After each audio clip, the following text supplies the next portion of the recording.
বীরভূমে ফিরে ফের স্বমহিমায় অনুব্রত মণ্ডল। তিনি মিটিং করছেন, জনসংযোগ করছেন, আর তার কামব্যাক ইনিংস শুরু হওয়ার পর অনুব্রত বনাম কাজল এই একটা গুঞ্জন শোনা যাচ্ছিল। এবার এমন এক কাণ্ড হলো যাতে কাজল অনুগামীরা খুশি হলেও কিছুটা হতবাক হবেন কেষ্টমণ্ডলের অনুগামীরা। যাতে দেখা যাচ্ছে যে রাজা বদল হচ্ছে। রাজা কি সত্যিই বদল হচ্ছে? প্রশ্নটা উঠছে, কারণ কাজল শেখের মাথায় উঠল 5 কেজির রূপোর মুকুট, আর কেষ্টর মাথায় না, কেষ্টর মাথায় কিছুই উঠল না। অনুব্রতর গড়ে কাজল শেখকে পরানো হলো রাজার মতো সেই 5 কিলোর রূপোর মুকুট। অনুব্রত মণ্ডল থাকলেন অনুপস্থিত, আর নানুর মিলন মেলার উদ্বোধনী অনুষ্ঠানে রাজ মুকুট পরলেন কাজল শেখ। রূপোর মুকুট পরালেন থুপসারা গ্রাম পঞ্চায়েতের কর্মী সমর্থকরা। এবং যেখানে করতালি এবং যেটা বলছিলাম, বিভিন্ন জায়গায় হিন্দুদের প্রচুর দেব দেবী নিয়ে তিনি রাজমুকুট, জোরে করতালি এবং যেখানে করতালি এবং যেটা বলছিলাম, বিভিন্ন জায়গায় হিন্দুদের প্রচুর দেব দেবী নিয়ে তিনি রাজমুকুট। প্রতি বছর 1 জানুয়ারি থেকে তৃণমূল কংগ্রেসের আয়োজনে মিলন মেলা আয়োজন হয়ে থাকে। গত প্রায় 6 বছর ধরে এই মেলার আয়োজন করতেন জেলা পরিষদের প্রাক্তন পূর্ত কর্মাধ্যক্ষ আব্দুল করিম খান। প্রতি বছর মিলন মেলার উদ্বোধনী অনুষ্ঠানে অনুব্রত মণ্ডলকে দেওয়া হতো বিশেষ উপহার, কখনো রূপোর মুকুট, আবার কখনো রূপোর তরবারি। তবে অনুব্রত মণ্ডলের গড় হাজিরার বিষয়টা সুকৌশলে এড়িয়ে যান কাজল শেখ। তিনি পরিষ্কার জানান, সবাই সবার কাজ নিয়ে ব্যস্ত। অনুব্রত মণ্ডলকে ডাকা হয়েছিল, কিন্তু হয়তো কাজের চাপে আসতে পারেননি, আসবেন হয়তো। কি বলেছেন কাজল শেখ শোনাব আপনাদের। তৃণমূল কংগ্রেসের প্রতিষ্ঠা দিবস শুধু এখানে নয়, সারা বাংলার প্রত্যেকটি ব্লকে, প্রত্যেকটি মিউনিসিপ্যালিটি এরিয়ায় আমাদের তৃণমূল কংগ্রেসের পতাকা উত্তোলন হচ্ছে এবং পদযাত্রার মাধ্যমে সভা সমিতি করে আজকে তৃণমূল কংগ্রেস প্রতিষ্ঠা দিবস যেহেতু, সে দিনটাকে আমরা উদযাপন করছি। আজকে অনুব্রত মণ্ডলকে আমন্ত্রণ জানিয়েছিলেন এবং এলেন না, আপনি মুকুট পরলেন, কেমন? শুধু একা অনুব্রত মণ্ডল নয়, সারা বীরভূম জেলার যে বিধায়করা আছেন, ব্লক প্রেসিডেন্টরা আছেন, কোর কমিটির সদস্যরা আছেন, প্রত্যেককে আমরা আমন্ত্রণ জানিয়েছি। কিন্তু যেহেতু সকলে নিজের নিজের এরিয়া নিয়ে ব্যস্ত আছে, তাই আসতে পারেননি। কিন্তু হয়তো আজকে বিকাল বা কাল থেকে সবাই আসা শুরু করে। এই মিলন মেলায় কি বার্তা দিচ্ছেন? মিলন মেলায় এটাই বলবো যে আমাদের মাননীয় মুখ্যমন্ত্রী মাননীয় মমতা বন্দ্যোপাধ্যায়, তিনি যে কথা দিয়েছিলেন তিনি কথা রেখেছেন।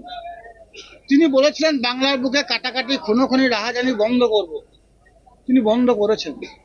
তিনি বলেছিলেন বাংলার বুকে উন্নয়নের জোয়ার বইয়ে দেবো, তিনি উন্নয়নের মাধ্যমে মানুষের মনের মণিকোঠায় পৌঁছে গেছেন।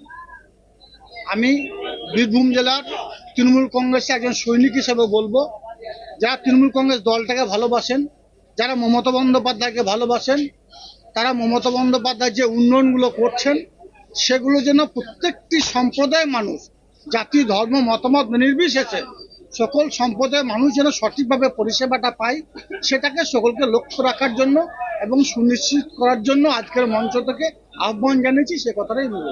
মঞ্চে কতগুলি স্টল হয়েছে এবং কি কি পরিকল্পনা? এখনো পর্যন্ত এই বাসাপাড়া মিলন মেলাতে 700-র উপর স্টল হয়েছে এবং এই এরিয়ার মানুষ প্রত্যেক দিন 50 থেকে 60,000 মানুষের জনসমাগম হয়। শুধু নানুর বিধানসভা নয়, পার্শ্ববর্তী যে বিধানসভাগুলো আছে সেরা মানুষ এখানে আসে এবং এই মিলন মেলায় অংশগ্রহণ করে। এখানে জাতি, ধর্ম, মতামত নির্বিশেষে সকল সম্প্রদায়ের মানুষের একটা মিলন ক্ষেত্র তৈরি হয়। 7 দিন ধরে বিভিন্ন ধরনের সাংস্কৃতিক অনুষ্ঠান চলবে। শুধু আমার বীরভূম জেলার নয়, রাজ্যের বিভিন্ন প্রান্ত থেকে যারা ভালো ধরনের কলা কুশলী আছে, উচ্চমানের, তাদেরকে নিয়ে এসে এখানে কলা কুশলী প্রদর্শন করবে। এরিয়া মানুষ সেসব দেখে আনন্দ উপভোগ করবে।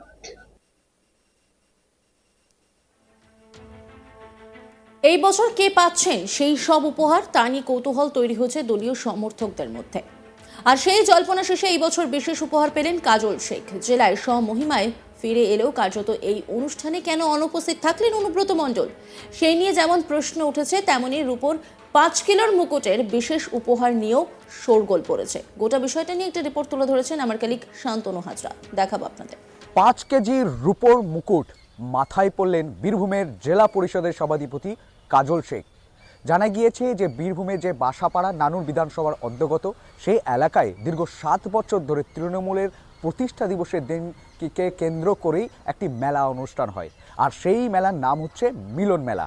এই মিলন মেলা অনুষ্ঠিত হয় বাসাপাড়াতে, আর এই বাসাপাড়া মিলন মেলার কমিটির তরফ থেকে সূত্র মারফত জানা যাচ্ছে যে 5 কেজির রূপোর মুকুট বীরভূমের জেলা পরিষদের সভাধিপতি কাজল শেখের মাথায় পরানো হয়েছে, আর তা নিয়ে কিন্তু রাজনৈতিক শোরগোল শুরু হয়েছে এই মুহূর্তে বীরভূমের রাজনৈতিক অন্দরে।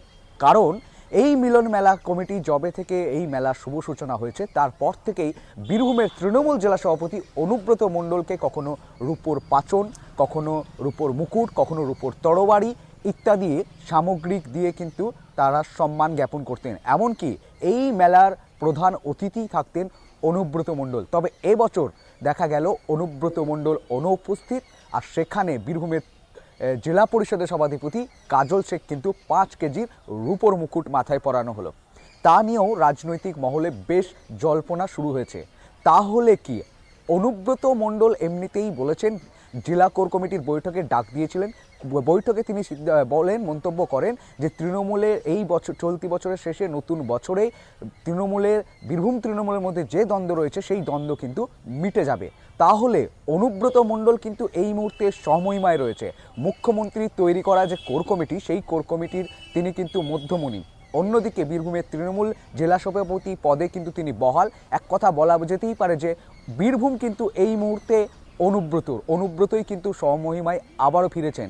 তাহলে দ্বন্দ্ব মেটানোর যে প্রথম রণকৌশল, সেই রণকৌশলী অনুব্রত মণ্ডলকে হাতিয়ার করলেন যে নানুর কাজল শেখের গড় বলে পরিচিত সেই নানুরে বাসাপাড়ার মিলন মেলায় অনুব্রত মণ্ডল কি তার সহসঙ্গী শিষ্য তাকে কিন্তু পাঠিয়ে দিলেন এই মিলন মেলায়, যেখান থেকেই যে এই দ্বন্দ্ব মিটতে পারে তা অনুমান করছে রাজনৈতিক মহল, এবং অনুব্রত রণকৌশলও মনে করছেন। কারণ অনুব্রত নিজে অনুপস্থিত, অথচ যে মেলাতে লাগাতার দীর্ঘ বছর ধরে অনুব্রতকে প্রধান অতিথি বানানো হতো এবং অনুব্রতর হাতেই তুলে দেওয়া হতো কখনো রূপোর পাচন, কখনো রূপোর মুকুট, কখনো রূপোর বিভিন্ন সামগ্রী। তো এই বছরে দেখা গেল চিত্রটা পাল্টে গেল। এবছরে অনুব্রতর জায়গায় তারই যুযুধান নেতা কাজল শেখের কথায় অনুব্রতর শিষ্য কাজল শেখ এই মিলন মেলাতে থাকলে দেখা গেল, এবং তার মাথায় উঠল 5 কেজি রূপোর মুকুট, আর তা নিয়ে কিন্তু রাজনৈতিক মহলে বেশ শোরগোল শুরু হয়েছে এই মুহূর্তে। রাজমুকুট। অন্যান্য খবরের আপডেটের জন্য অবশ্যই নজর রাখুন আজ তাক বাংলার ইউটিউব স্ট্রিমিংয়ে। লাইক, কমেন্ট, শেয়ার এবং সাবস্ক্রাইব করতে ভুলবেন না।